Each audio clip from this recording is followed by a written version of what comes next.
Hello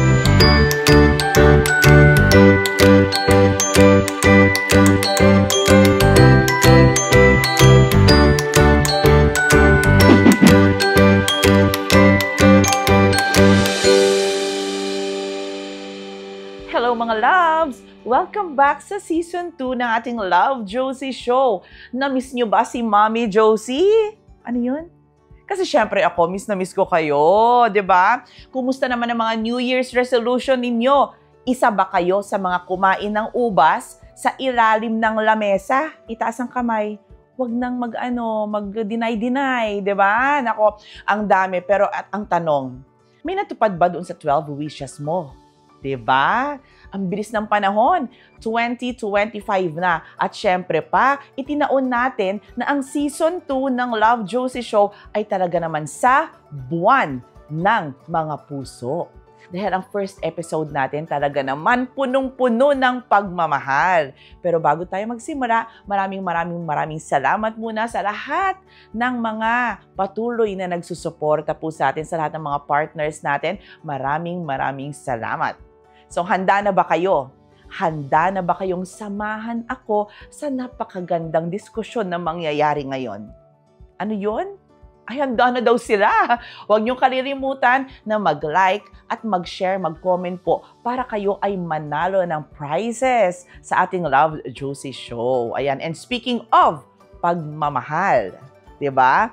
Ang ating unang guest sa ating second season, talagang ito'y hinabol-habol natin ng schedule dahil hindi po pwede na magsimula ang ating second season nang hindi siya ang nakaupo. Medyo naiiba yung ating setup. May di ba? Formal. Dahil ang ating unang guest ay siyang pinakamamahal natin dito. Siya po ay tinatawag nating tatay or itinuturing nating tatay ng Filipino community dito po sa Dubai, Northern Emirates. Ladies and gentlemen, walang iba kundi ating pinakamamahal.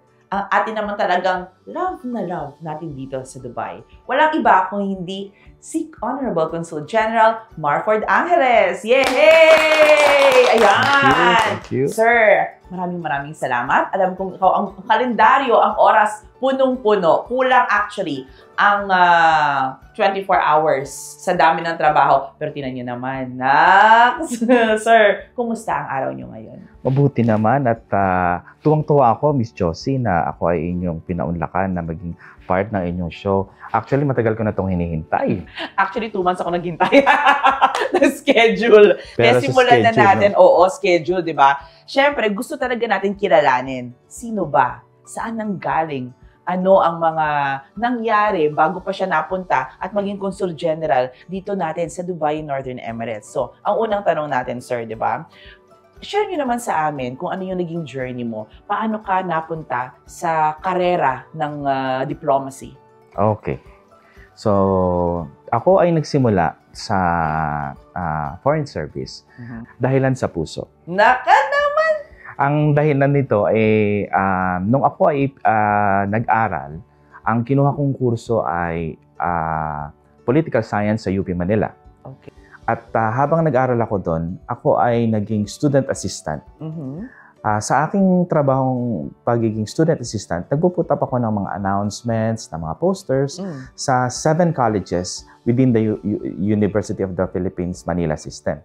And one of the posters na nai-post ko ay diploma to diplomat. Oh! I did not realize na yun ang magiging trabaho ko. Pero hindi pa rin yun ang main reason kung bakit ako napunta ka dyan. Oo, sa foreign service. Sabi ko nga, puso, di ba? Nung ako ay nakagraduate na sa UP Manila, so akala ko ako mag-take up ng law, hindi yun napunta doon. Ang mga pinagpipilian kong trabaho ay isa ay bangko, pangalawa, Department of Foreign Affairs. And then, nagkonsulta ako ng mga taong pinagkakatiwalaan ko. Pero ang clincher doon, yung tatay ng aking nililigawan, si Joanne, asawa ko na ngayon, ang sabi niya, siya ay police officer. So ang sabi niya, kung hindi ka papasok ng gobyerno, hindi ko ipapakasal ang anak ko sa'yo. So, kailangan kong pumunta sa Department of Foreign Affairs. Bangko? Yes. Ang aga. And sa Department of Foreign Affairs, so I started from the bottom. I started off as a contractual employee. And then as a contractual employee, so every 6 months nire-renew yung 6 months ang inyong contract. But then, sabi ko, merong mga ambassadors dito, merong mga officers. So sabi ko, pwede rin siguro ako mag-take ng Foreign Service Officers exam. Alright. And then, yun yung career path wherein ang endpoint noon would be to become an ambassador. So yun yung pinakamataas na maaabot mo bilang isang officer ng Maraming DFA. exams ba yun, sir? Yes. Actually, yung exam na yon is considered to be one of the toughest government exam. And minsan ang nagtitake ay thousands. Ang nakapasa, in my case, in my batch, ang nakapasa ay I think 13 kami. Wow. 13 eventually ang pumasok. Grabe. So out of thousands. So ang aking naging motivation really also to enter the foreign service, aside from that, is that ang aking career dito sa foreign service, this is the only job wherein you get to serve your country, represent your country, and serve your fellow Filipinos. And at the same time, ay nakaka-travel ka sa ibang bansa. And then you get accustomed to the different countries, cultures, peoples, diba? So, every time na ikaw ay na-assign, so panibagong lugar na naman, but at the same time, another opportunity para mag-serve sa kababayan na. Sir, pang ilang bansa mo na ang UAE? Okay. So, ito, ang aking first posting was sa Hanoi, Vietnam in 2003. And then, in 2006, was sa Kuala Lumpur, Malaysia. And then, pagkatapos ng Kuala Lumpur, babalik kami sa Pilipinas.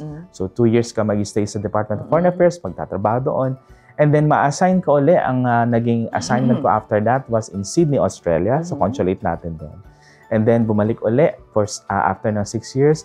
And then, ang posting ko na was Abu Dhabi in 2019.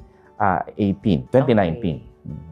Tapos lumipat ng Dubai. I spent 4 years there, and then lumipat ako dito sa Dubai as Consul General. I was given the opportunity by Ambassador Alfonso Ver. Very thankful ako sa kanya. And nagpapasalamat din ako sa department na kinonsider yung aking request. And they put me here. I became congen of here at Dubai in March of last year. Yes, I remember that. Oo, so last year, no?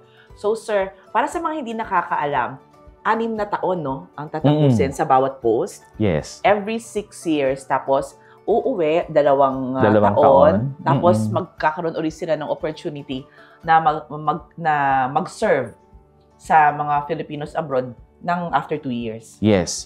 Okay. 6-2. Pero usually, di ba, minsan naman, hindi talaga 2 years yung stay. Minsan, 1 year and a half. Depende. They call it in the exigency of the service.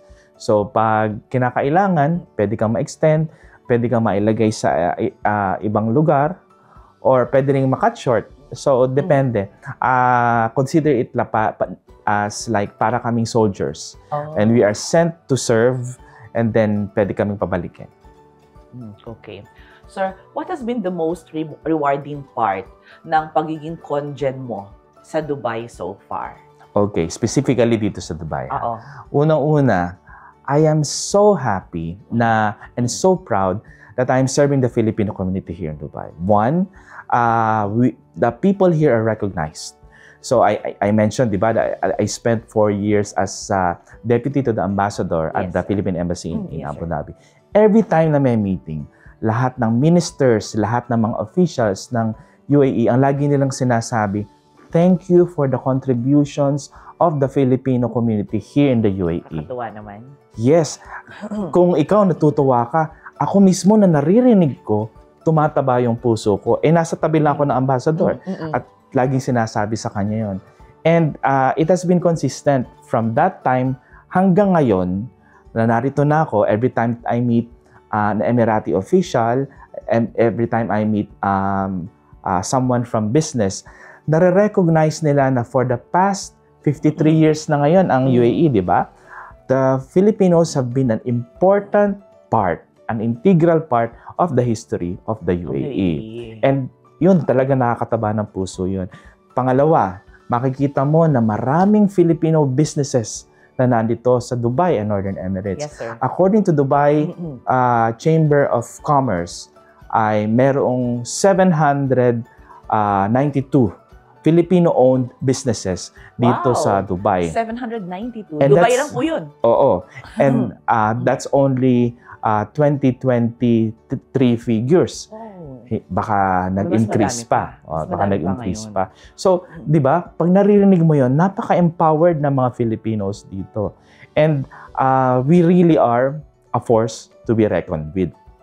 And lagi sinasabi ng mga taga-UAE, mga officials, we need more Filipinos.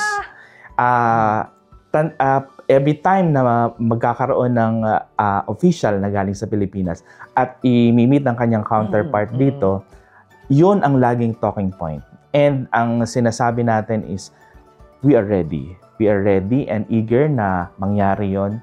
And as you can see, ngayon, 1 million na ang ating mga kababayan dito. And probably dito sa Dubai and Northern Emirates, kasi roughly we count it as parang 2/3 are here. So mga 700,000 Filipinos are here in Dubai and Northern Emirates. Grabe. Kaya naman kami po dito ng mga Filipinos, talaga naman paulit-ulit na sinasabi namin na ang second home namin talaga ay ang UAE. Talagang dito, nararamdaman namin yung pagmamahal, yung seguridad, yung proteksyon. Talagang iba, sir, eh. Alam mo what's amazing is that even though wala ditong permanent residency, wala ditong citizenship, di ba? Yes. Dumadami ang mga Yes, Filipino. And makikita mo na meron pang mga second, third, fourth generation ng mga Filipinos na nandito. Ilan ang mga schools natin dito? Filipino schools, K-12. 7, 8, yes, sir. probably, yes, di ba? Yes. So that means, nangyayari, ang naisip ko, nangyayari is that even though mayroong mga nag-retire, yung mga anak nila na dito lumaki at nakapag-aral, pag sila graduate, dito rin uli pupunta. Ayaw nang umalis, sir. Kaya, you see phenomenon wherein ang mga kababayan natin ay nandito several generations na. Totoo. Even without citizenship. Yun amazing, no? Yun ang amazing. Kahit na hindi kami dito nabibigyan ng permanent residency, kami ay talaga nagsusumiksik. Ayaw namin umalis, di ba? And not only that, the UAE is embracing Filipinos. Oh, yes, sir. Kitang-kita. Yes, I think ramdam ng bawat Pilipino yan. Kaya din naman kami nahihirapan nahihirapan umalis, tsaka nahihirapan yung opportunity dito na namin hinahanap. Yes, totoo yan. Nandito na. Kasi daming open doors. Tsaka nakasanayan na, di ba? Talagang second home. Yes, second home. Next naman, how do you stay connected sa Filipino culture and values natin? Kasi di ba pa iba-iba na lagi kang nakaka-encounter ng ibang tradisyon, ng ibang kultura. So palabas-labas ka. How do you stay connected sa kultura natin? Well, people kasi tagal mo sa abroad lagi. Oo. Pero people tend to forget na katulad mo, pangkaraniwang Pilipino, we belong to many communities. One, halimbawa, yung community mo sa church. Yes. Yung community mo sa mga batchmates mo sa high school, sa college, yung mga kasamahan mo rin sa trabaho. You keep in touch through social media, di ba? So you always are connected to what's happening in the Philippines. And to me, nakikita ko na every time na meron tayo, as long as meron tayong ganong community, we are connected. We are aware of what's happening in the Philippines. And ngayon, ang Pilipino, di ba? Nauso yung mga term na di ba? Ano na ba yung term na... Ano yun, sir? Na alam yung lahat. Ano na ba yung term na yun? Ano yun? Alam nyo ba yung term na yun? Pa-comment naman! Marites. Di ba? Mare, ano ang latest? Di ba? Oh my God, yes. With that, actually, and with social media, and with what's happening sa politics, even sa showbiz, di ba? We are in touch with what's happening in the Philippines. So, I think it's embedded sa culture natin na we want to always know what's happening in the Philippines, there. di ba? Oo. And laging alam natin ang latest. Walang problema. Kaya nga naman talagang salamat po sa Facebook, salamat po sa lahat ng social media platform, YouTube. Kasi kami, na mga nandito, doon kami kumukuha ng mga marites namin. Kaya hindi kami nawawala, di ba? Sir, how do you see naman yung let's talk about kasi yung posisyon mo as Consul General, no, very, very important. How do you see the relationship between the Philippines and the UAE evolving in the coming years? Alam mo, I have the unique privilege of having been at the embassy and also here at the consulate. And magkaiba yung magkaiba yung trabaho at iba yung scope ng work. Okay. And at the embassy, you are overseeing the relations between the two countries. So it's basically government to government. Yes. And when I was there, ang daming naging mga pagbabago from the time that dumating ako hanggang sa bago ako umalis. One, meron tayong MOUs, mga agreements on different sectors. For example, when I was there, yung MOU on consular cooperation, investment protection and promotion, even yung space cooperation ay napirmahan during the time that I was there. And just the last year alone, marami ring mga pangyayari, marami rin tayong mga napirmahan. For example, merong agreement on culture, renewable energy, and also energy transition. And simula pa lang yan. We are expecting, hopefully, within the year ay mapirmahan ang CEPA, Comprehensive Economic Partnership Agreement. Yun ay magiging dahilan upang lalong umigting yung trade and investment between the two countries. And my perspective rin habang nandito ako, nakikita ko ang daming mga opportunities. Ang mga kababayan natin are in different sectors, different fields. Maraming mga business owners, as I said earlier. And that means ang laki pa ng opportunities. Ngayon, madami na tayong mga ginagawa ang Philippines at UAE, di ba? Pero ang dami pang mga pwede natin gawin. But it will be driven by people. It will be driven by the community. And that will be the conduit by which yung relations na ng dalawang bansa lalong magiging malakas. Galing. Sir, pwede ka bang mag-share ng mga recent initiatives naman or projects kaya na pinangunahan ng konsulado para magkaroon ng mas madaming benepisyo ang Filipino community dito? Well, alam natin lahat na mayroong amnesty. Diba? Yes, sir. Katatapos lang. Nakatatapos lang. And for the past 4 months, ay nireconfigure ng konsulado ang pagsisilbi nila. Kami, ang aming opisina dito, ay iniba namin para yung pagpasok ng mga tao, mas marami tayong ma-accommodate na magte-take advantage of the repatriation and of the amnesty. So, alam naman natin sa amnesty, dalawang bagay yan. Pwedeng umuwi or ma-legalize nila at ma-normalize nila yung kanilang stay dito, immigration status. So, yun, nag-adjust tayo doon. Also, kami ay nakipag-meeting sa mga UAE authorities, for example, immigration, police. Minsan nakikita tayo doon sa immigration, di ba? Yes po. Dahil kaibigan natin yung head ng immigration upang makapagtulungan tayo para maging successful yung programa nila. Because it will help yung mga kababayan natin. And so far, hindi pa ako makakapagbigay ng figures. There will be a statement coming from the embassy for the total. Pero ang assurance ko ay talagang tumulong tayo, ang embahada at konsulado, upang maging successful ang programa ng amnesty. Kita naman po, dahil sa, di ba, nag2 buwan, tapos extend into 4 na buwan, na talaga namang, kaya ako naman sasabi na talagang super successful dahil doon sa mga messages na nakukuha natin, doon sa talagang mga nag-avail ng amnesty. Grabe yung pasasalamat nila. Tapos nakakailang punto tayo sa Al-Awir, di ba? Yes po. Nakikita natin doon ang mga nag-a-avail. Marami. And we are thankful na may opportunity ganito para sa mga kababayan na natin. For the longest time ay nagtiis, pero ngayon nagkaroon sila ng opportunity na maging maayos ang kanilang papeles. We also have an upcoming elections ngayong taong to, midterm elections. So kami ay nagpi-prepare ng voter education para voter education. Kailangan natin.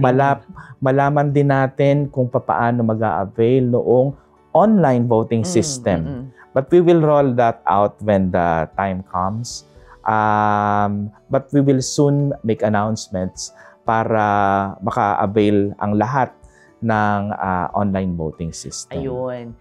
At sisiguraduhin po natin na magkakaroon din tayo ng announcement galing po sa ating konsulado at embahada tungkol doon dito po sa ating Love Josie Show. So, manghihingi po tayo ng advice sa inyo tungkol doon. Isa rin sa mga programa ng konsulado ay ang Financial Literacy Program. Unfortunately, marami tayong mga kababayan na nakakakita ng opportunity. Sabi ko nga, maraming mga nagkakaroon ng business. Maraming mga entrepreneurs. Pero minsan, hindi ang mga kababayan natin nag-iingat. At minsan, at kadalasan, meron ding pagkakataon wherein instead na ating ipon yung ating sweldo, ay nagagastos lang or naipapadala. Lahat, 100%. Masasabi mo ba, sir, na talagang kinukulang tayo sa disiplina doon sa aspetong yon? Tingin ko ay kailangan nating matulungan lang yung ibang mga kababayan natin. Reminder lang din Reminder lang. So there are basic principles wherein pwedeng matutunan niya ng kahit sino, anyone from mga kababayan nating kasambahay to actually even professionals and business owners na kailangan ma-remind lang natin ang sarili natin, live below our means, di ba? And also make sure na yung ating meron tayong nasi-save.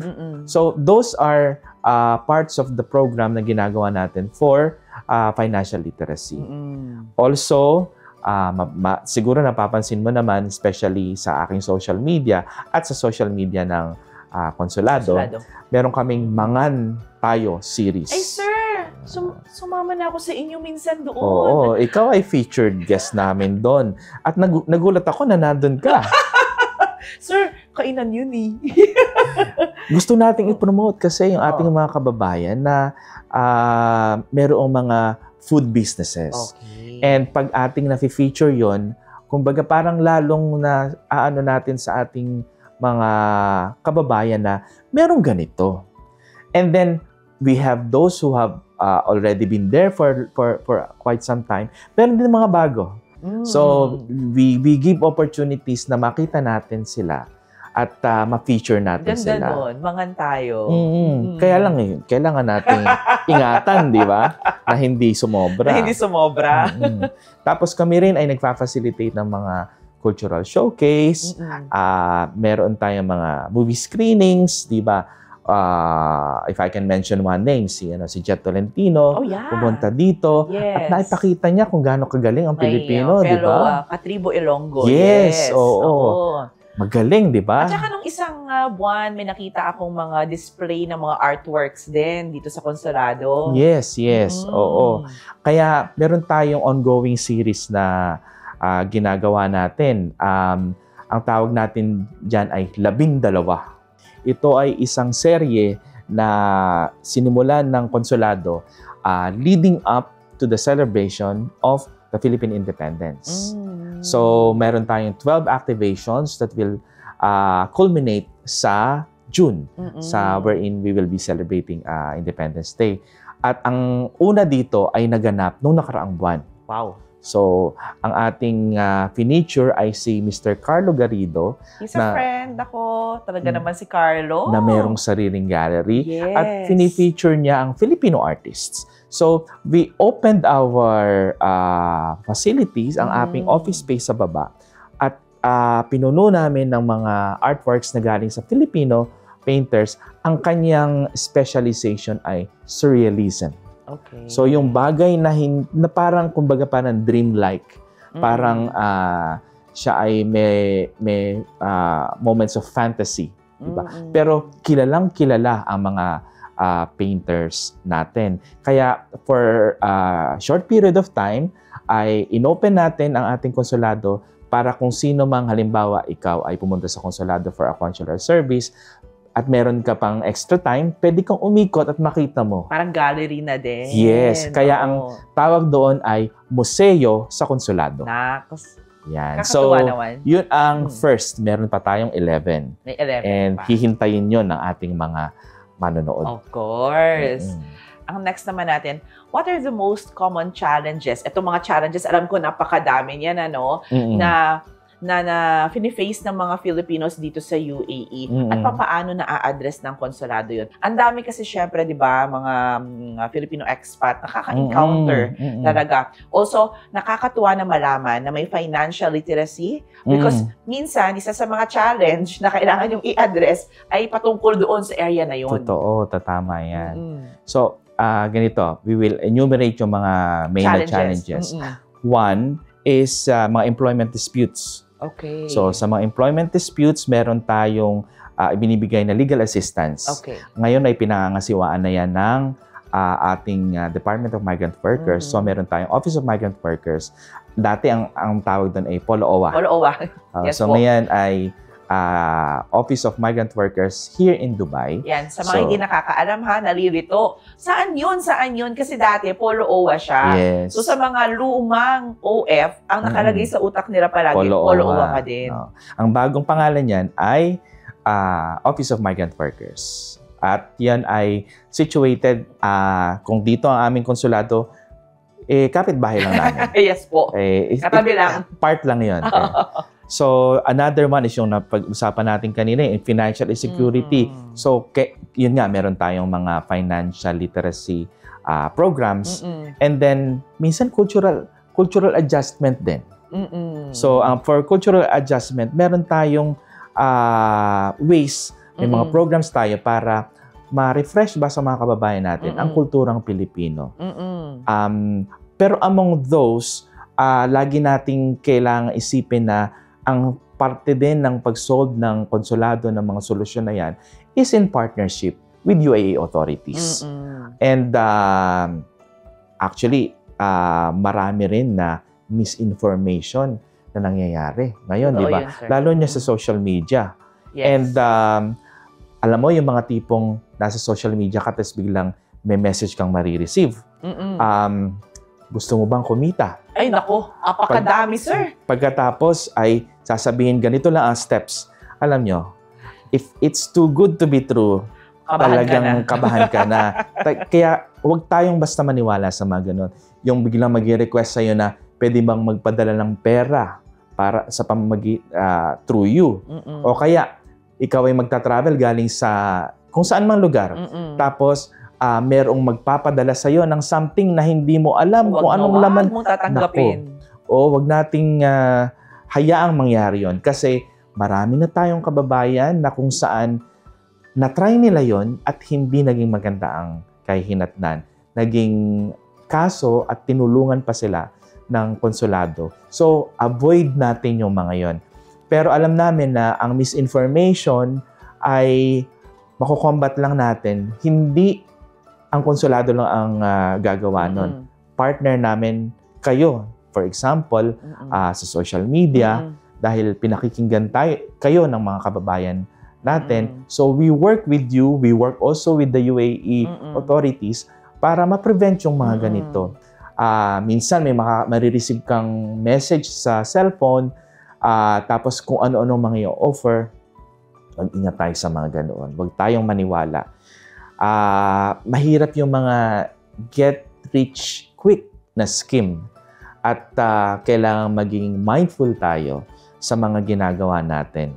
Yun na nga siguro, sir, yung sinabi mo kanina, if it's too good to be true, kabahan ka na. Yes, tama yan. Oo, kasi lahat ng bagay, pinaghihirapan talaga yan eh. Hindi yung basta-basta na sumali ka dito sa isang linggo. milyonaryo ka na. Yun, may mga ganon, di ba? Sir, may nakikita kasi ako minsan din sa social media, ginagamit din minsan yung mga seal ng government. Yes. So that's why yung mga iba naloloko din, nag-fall. Kaya sa mga kababayan natin dyan, talagang mag-iingat po tayo dahil naglipa na po ang mga scammers, ang mga nanloloko. Tsaka, yun nga, as you said, ano na sila very sophisticated na, di ba? Kaya nga, kahit ano man yan, may email ka na-receive, tapos nakita mo may logo, may ganyan. Pero, in essence, yung in-offer niya ay parang yung meron kang doubt. Pag may gut feeling ka na, medyo mag-imbestiga ka pa further. Magtanong ka muna. Kaya nga, wag kang basta-basta nag-click. Oo. Diba? Pwede niyo akong itanong kasi itatanong ko rin kay sir. Ganun lang yun. Yun yung lagi namin sinasabi. Either ask us or magtanong sa otoridad ng UAE. Dahilan sa, it's better to be safe. Kaya din ako talaga, hindi ako nagdadalawang isip palagi na magtanong kay sir ng lahat ng po pwedeng itanong kasi doon lang po natin malalaman kung ano yung tama at mali. Kapag tayo nagsimula ng magtanong, mag-imbestiga pa. Sir, meron po ba tayong upcoming na programs o kaya services na excited ka na i-share sa Filipino community natin dito? Ayun. Mabuti na sabi mo yan, Miss Josie. I mentioned na meron nga tayong election upcoming, di ba? So, abangan nila. We will be rolling out information on how to avail of online voting. Alam mo, ang daming excited dyan, sir. Kasi, ang mindset is mas madami nga naman ng makakaboto kung sa ganung paraan. So, yung steps kung paano natin magagawa yon ay i-announce very soon ng ating konsulado. So mag-abang lang tayo. Mag-aabang din si Mami Josie, di ba? One thing that I would like to share is that ang makakaboto ay yung bumoto na ng nakaraang 2 eleksyon. Okay. Or nag-register sa last registration period. Natin ang natapos noong September. Noong September. Yes. So, kumbaga, kung hindi ka nakasama doon at di ka nahagip doon, then, unfortunately, sa next opportunity na lang. Okay. And that would be the next election na. After 6 years pa ulit? Hindi naman, 3. 3 years. Kasi midterm tayo ngayon. Yes. So, we will also be working with the UAE authorities para may mga programs na patuloy na nasabi ko, di ba? May mga misinformation campaign, ganyan. Hihingi tayo ng tulong rin sa kanila para ma-spread nating information para mag-ingat ang lahat. Whether may kinalaman ba yan sa mga scams na financial or illegal recruitment or yung mga cases ng drugs, unwittingly nagiging part ang ating mga kababayan sa mga ganoon, and sadly ay it's a rabbit hole, parang nahuhulog ka dun sa butas na yon. So better to avoid. Yes, actually it's a trap. Yes. So mas magandang ma-avoid natin yon, and we are only armed through information. Yes. Through information. Sir, as someone who achieved a lot of things already sa karera mo, no? Ano yung magiging, ang gusto nyo iparating, advice mo sa mga Filipinos na naninirahan sa labas ng Pilipinas? Hindi ko masasabing ako ay marami nang na-achieve. Ang masasabi ko lang ay ako ay matandaan. Uy, wag kang ganyan, sir! Because that means marami na rin ako na-experience. Yes. And from that experience, you try to learn from it, di ba? So, ang masasabi ko, unang-una, don't lose yourself. Stay grounded. Minsan, naisip natin, bakit ba ako nag-abroad? Bakit ba ako nasa ganitong trabaho? What is your core? Ano yung main reason mo? Balikan mo yun. Balikan mo yun. Kumbaga, sa Bible may sinasabi, remember your first love. Next! And it refers to yung love ng Panginoon sa atin. But we have an agreement with Him and we have a relationship with Him. Yung ating core, what makes us stick, yun, di ba, laging na sinasabi, para saan ka gumigising. Ba? Always remember that. Because then, if you have that, focused ka, yung buhay mo may direksyon. Pag ganoon ang nasa isip mo. Ang ganda nun, para saan ka gumigising. Diba? Parang Ang sarap i-apply. Kukunin ko yun, sir. Para saan ka gumigising? Parang maganda siyang... parang commercial ng kape, no? Parang commercial na. Pero para saan ka nga gumigising? It's very real, di ba? Tapos, ang isa ko pang mai-share siguro because of my experiences, keep learning. Oh, yeah. Never stop learning. Kasi when a person considers himself to be wise na, tapos ka na. Because that means hindi ka na eager. Hindi ka na eager maghanap ng something new para sa buhay mo. Wala na excitement. Yes. Yung excitement comes from the unknown. Yes. And pag yung unknown na yun dinidiscover mo, you actually learn more about yourself. The more that you try to learn, the more you learn more about yourself. That's galing. Ang dami nating nuggets of love. Meron pa akong last. Ano yun, sir? Hindi ako naubusan, no? Yeah. Tayong mga Pilipino dito, lagi sa ating sinasabi, di ba? Mas maging assertive ka. Yes. Kasi, di ba? Lagi ko narinig yan. Minsan may mga marami rin nagsasabi sa akin, I know you get this also a lot. I know so many Filipinos, they're good, they're very kind, and they're very diligent workers, but I want to see them in the upper tier. And bakit kaya? Pero I think ang isang sagot doon, isa lang sa mga sagot doon, would be, kailangan maging assertive tayo. But to be wise, hindi naman pwedeng lagi ka assertive. Diba? Know when to be assertive. Marami ka makakaaway naman nun. Yes, oo. And life would not be good kung gano'n, di ba? Yes, sir. So, know when to be assertive and know when to be quiet. Yes. And yun yung wisdom. But it takes experience for you to reach that level. For you to be able to know yung balance noon. Yes. Sir, what keeps you motivated sa role mo, especially during challenging times? Ang hirap kasi magkaroon ng motivation kapag medyo down ka, pag may pinagdadaanan ka, parang it's so hard to get inspiration in But anything. As a professional, you need to get up and and perform. Katulad nung sinabi mo nga, di ba? Ano yung dahilan? Ba't ka gumigising sa morning pa? Simple lang ang sagot ko dyan. Dahil buwan ng mga puso. Literally and seriously, without serious ako na ang sagot ko dyan is my wife. Actually, sir, kahit naman hindi mo yan sabihin na serious ka, obvious, nakikita ng lahat. Obvious. Obvious sa social media. Obvious how much you adore Ate Joanne. But I think tied up with Don, my wife is the reason I wake up and the reason why I want to do well as a Consul General and why I want to become successful para sa kanya. But it's also my faith. Because I believe lahat tayo may reason. May reason kung bakit sa atin ibinigay ang mga ganitong responsibilidad. So, hindi ko lang to iniisip na, trabaho ko bilang Consul General. Okay, I just tick off the boxes and yan, accomplish ko na yan. Okay, done na ako. No, may purpose ka eh. And I think yun yung best advice I could give people would be, find out kung ano yung purpose na binigay sa'yo ni Lord.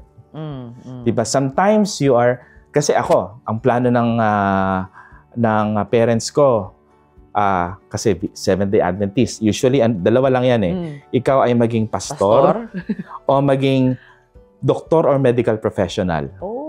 Pero in doing so, iniisip ko, nira-rationalize ko na to. As a diplomat, I'm actually doing both. Because I counsel and minister doon sa nangangailangan ng advice. And doon sa nangangailangan ng healing, di ba? Nakakapagpagaling ka after mong... Not literally, but we can point you to the right direction para kung ano man yung pangangailangan mo ay matugunan. Di ba? So, lahat tayo may reason, lahat tayo binigyan ng purpose. If you find out kung ano yon, then lagi kang may purpose, lagi kang may reason for waking up, lagi kang may drive. Lahat ng nangyayari sa atin, may purpose talaga. Minsan hindi lang natin alam kung ano to, hindi pa natin naintindihan kung ano to sa ngayon. Yes. But eventually, you will realize. And once you realize, ma-embrace mo na siya. Yes. Sir, if you could describe your vision for the Filipino community in the UAE, in 3 words, Nax, 3 words lang, ano-ano po ito? Mahirap yung 3, Di yun, oo. Vision mo sa Filipino community, di ba? Kasi kanina, sabi mo, di ba, ay yung mga rewarding part ng role mo as Consul General ng Dubai. Madami kang mga sinasabi doon. Baka may gusto ka pang idagdag doon, sir. Okay. Oo, salamat. Actually, ang isa sa tanong kanina, ano yung mga rewarding aspects of my job? Alam mo, yung tipong halimbawa ay meron kang nirepatriate, tapos kasama mo sa airport, tapos ano ba yung tipong hahawakan yung kamay mo, titingin sa mata mo, at biglang taos-pusong magsasabi ng, "Sir, thank you ah." Yung ramdam na ramdam mo. Oo, ramdam na ramdam mo. Yung sincerity nila. Alam mo, gusto kong sabihin, "Sir, trabaho ko lang to." Pero yun bang gaano kalalim at kaimportante sa kanila yun? Parang minsan nakaka-overwhelm. Lalo na, halimbawa, hawak nila yung bata nilang anak na, "Sir, salamat, makakauwi na kami." Malaking bagay. Sa akin, kumbaga, walang presyo yon. Priceless Napaka-rewarding yun. naman talaga nun, sir. Oo. Tapos, halimbawa, merong may kaso, na-resolve yung kaso niya, tapos, masaya na siya at patuloy na siya nagtatrabaho. Yung kislap sa mata nila. Na ituloy niya yung buhay. Na akala niya, syempre baka iniisip niya, baka ma-deport na siya, mawala na yung opportunity sa kanya. So, hindi na siya kakaba-kaba. Oo, totoo diba? Tapos, something na hindi naman ganun ka-immediate. Alam namin kasi as diplomats, ang trabaho namin long term. Kumbaga, we are just planting the seeds. For example, yung ating good relations with immigration, good relations with Dubai Police, it will help. Kahit umalis na ako dito, tatatak sa isip ng official na nando sa Dubai Police at sa Dubai Immigration na maganda ang relasyon ko dito sa Filipino community, sa Philippine Consulate. Therefore, nagpa-plant ka ng seeds at ang aani nun, hindi lang ikaw, yung mga taong susunod pa sa'yo. Yes, sir. And I think we are standing on the shoulders of giants. I think I have to thank and acknowledge yung mga nauna sa akin, mga previous consuls general natin, ang ating ambassador, at mga previous din. Dahilan sa yung mga achievements nila, doon tayo nakatayo. Kaya maganda ang pangalan natin dito dahilan doon. Alam mo yung gusto kong laging isinishare, Miss Josie? Mga kasambahay. Di ba mga kasambahay, minsan nahihiya sila. Conjen, nahihiya naman kami na parang ang feeling nila, di ba, parang mababang loob, napaka-humble sila. Alam mo, ang sinasabi ko sa kanila, every time na may ma-meet akong UAE official, meron siyang naging nani nung siya'y bata pa. Totoo yan, sir. Yes po. Na ang turing niya ay nanay. Yes po. So, because of that, ang mga Pilipino ngayon na architects, engineers, doctors, nurses, have a premium position at mataas ang tingin, ang nagpuhunan yung mga nani ng mga bata noon na ngayon ay opisyal na, ngayon ay CEO na, may sariling kumpanya. So, hindi mo dito kailangan i-hard sell ang galing ng Pilipino because kilala tayo. And ang namuhunan nun, yung mga nanis nung 1970s pa. Kaya sabi ko sinasabi ko sa kanila sa mga kasambahay, alam mo, ang success ng Pilipino dito, kayo ang nagpunla. Kayo ang nagsimula. Kaya, pag nakikita kong kumikislap yung mata nila dahil nare-realize nila, oo nga, no? Diba? Yun, isa rin yun na pinaka-rewarding sa akin. Napakaganda, sir. Pero, ano yung tatlong words? Ito. Empowered. Yes. Yun ang vision mo sa Filipino community in the future, di ba? Yes. Empowered. Recognized. Ngayon, nare-recognize na tayo, di ba? Pero gusto kong lalo pang bigyan ng recognition. Kaya yun yung laman ng social media ko, eh. Nare-recognize natin ang magaling na Pilipino, ang mga maipagmamalaki nating Pilipino. Fulfilled. Yes. Dahilan sa, syempre, gusto nating satisfied ka ba bilang Pilipino na may ambag ka dito sa lugar na ito. Iba yung pakaramdam ng ganon, di ba? Yung parang hindi ka na alien. Oh, Kasi tsaka may ano ka eh. Hindi ka merely employee, Oo. hindi ka merely worker, Oo. stockholder ka. Oo. May ambag ka eh. May ambag ka, Oo. di ba? Magdadagdag pa ako na isa. Forward Bibigyan natin, ha? Sabi 3, pero 4. Ang hirap. Sabi kanina ni Sir, ang hirap kasi nung 3 lang. Oo. Ano United. Kasi there's a tendency na you look out for yourself. That's very natural. Pero I think as a Filipino, sana tayo, yun bang pare-para tayong engineers, yung ating interest bilang Filipino engineers, ipaglaban natin. Pare-pareho tayong architects. Yung ating mga rights and privileges dito. Mga media practitioners, lahat. Diba? At in that sense, itatayo natin yung bandila natin. Diba? Hindi enough na okay ka, successor ka, individually. Yes. As a collective. Kabuuan. Tatayo tayong sabay-sabay. Ay, napakaganda. 'Di ba? Katulad ng sabi ko kanina, ang dami nating nuggets of love. Ito yung mga take-away natin, sir. Galing sa ating guest. Walang iba naman, di ba? Kundi ang tatay natin dito sa Dubai in Northern Emirates. Palakpakan naman natin, sir! Thank you. Maraming salamat. Alam ko na ang kalendaryo mo ay tumatumbling. Alam mo yun? Punong-puno palagi. Pero despite that, nagkahanap po kami ng tamang oras para magkaroon ng usapan na napaka-meaty para po maintindihan ninyo ang trabaho nila, para naman makilala ninyo paano nga pala siya naging Consul General. Baka naman meron nanonood sa atin ngayon. Meron ding balak na pumasok ng DFA, sir, di ba? Meron palang mga exam na ginagawa doon. At kahit na pala anong kurso ang meron ka or tinapos ka, pwede pala yun. Wala palang yung, eto lang kailangan. Open, as long as you're open to new learnings. Sabi nga ni Sir kanina, isa yun sa importante. Dapat huwag maging kampante, di ba? At saka, isa pa na pinaka-importante, yung mga sinabi ni Sir kanina, kailangan natin talagang ma-remember, yung mga do's and don'ts, di ba? Dun sa mga challenges na kinakaharap ng karamihan sa mga Filipinos abroad. Wag natin gagawin. At kapag medyo nagdadalawang isip ka na, may nararamdaman ka na, magtanong. 'Di ba? Yung uulitin ko lang, may upcoming election, maraming announcement. Kaya lagi tayong pumunta sa plataforma, sa social media platforms ng ating consulate at ng ating embassies kasi doon po nagkakaroon ng announcements. Nagpo-post po sila ng mga announcements nila doon. May mga tanong kayo, pumunta lang po tayo sa website. Kung hindi naman, talagang nahihirapan kayo, sige, mag-message po kayo sa Love Josette. Guguluhin ko po si Sir.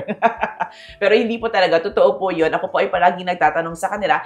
Nang sa ganon, ang mga impormasyon na ibibigay natin ay hindi nakakaligaw kung hindi talaga nakakatulong. Kaya't maraming salamat, Sir, sa inyong oras na ibinigay. At eto pa, sa February 23, malapit na po yan, ilang araw na lang, magkakaroon po tayo ng ating yearly na Barrio Fiesta. So, sino kaya ang mga artista na darating sa ating Barrio Fiesta 2025? Saan gaganapin ang Barrio Fiesta? At anong oras ito magsisimula at magtatapos? Yun ang mga information na kailangan na makita namin sa comment section para naman makatanggap kayo ng another round ng gifts sa Love Josie Show. Dito naman sa question na ito, kukuha po tayo ng 3 winners. And Love Josie Show team will get in touch with you para matanggap ninyo ang inyong mga regalo ng buo. Ayan. At syempre pa, hindi po mawawala ang ating nuggets of love. Ito yung mga takeaway natin pamula sa ating mga guests. Ang dami-daming sinabi kanina ni Consul General Marford Angeles sa talaga namang matutumbok or natutumbok ang mga puso't isipan natin. Pero balikan lang natin yung last 2 questions or last question natin sa kanya kanina. Kung ano yung vision niya para sa mga Filipinos na nandito sa UAE. So, 4 po yun. Nahintay ng 3. Pero 4 po ang ibinigay niya. Gusto pa niyang makita tayo mga Pilipino dito na empowered. More empowered pa. Diba? Na more recognized pa. more fulfilled pa sa mga chosen careers natin. At ang pinakahuli na isiningit niya ang pang-apat po ay ang maging united po tayo dito sa United Arab Emirates. Kumbaga yung ating karapatan, kunwari inhinyero ka, architect ka, hindi lang bilang individual, kung hindi buong grupo, buong Filipino engineers, Filipino architects, ganun. Talaga naman, di ba, napakalakas ng mensahe na yon ni Consul General kanina sa atin. Naway naging masaya po kayo sa ating first episode ng ating Season 2. Hanggang sa muli, love, Josie.